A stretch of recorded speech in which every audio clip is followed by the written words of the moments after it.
This game was reviewed by a high school student. Don't take any of the jokes or anything seriously. I don't know.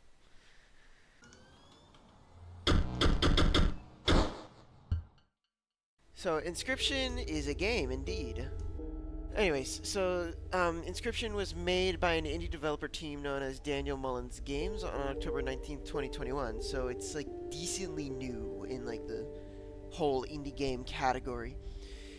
It's hard to explain what it is, but the way I explain it is it's a card slash dungeon crawler slash I don't know, like card collecting game. It's really weird. Um, it's really obscure and really weird to describe.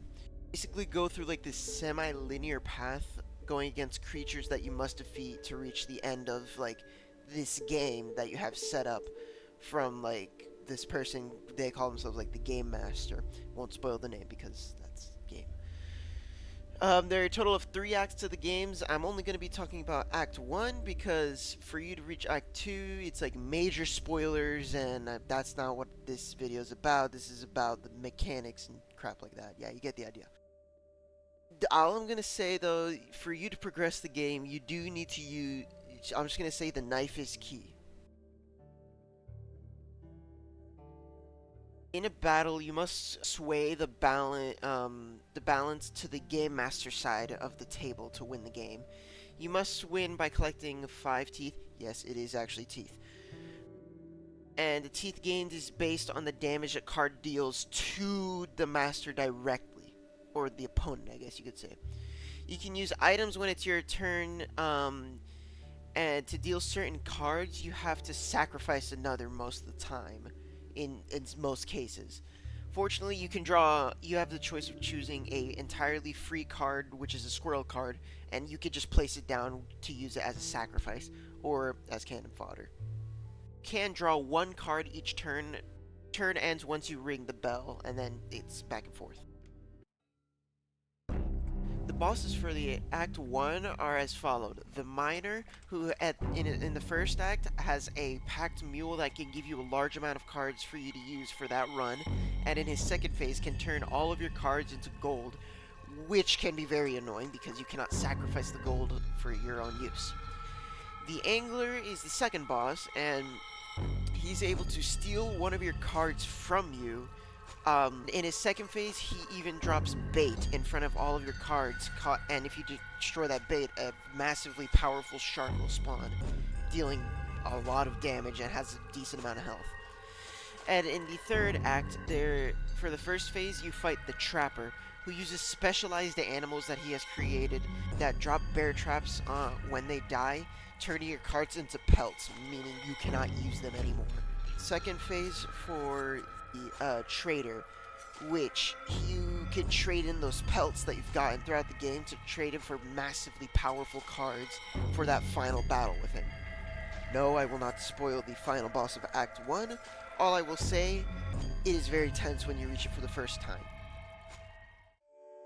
So cards can be divided into 5 categories.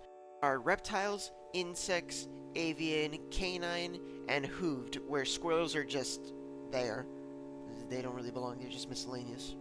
There are also mini areas in between battles that allow you to do multiple different things, such as gain cards or gain items.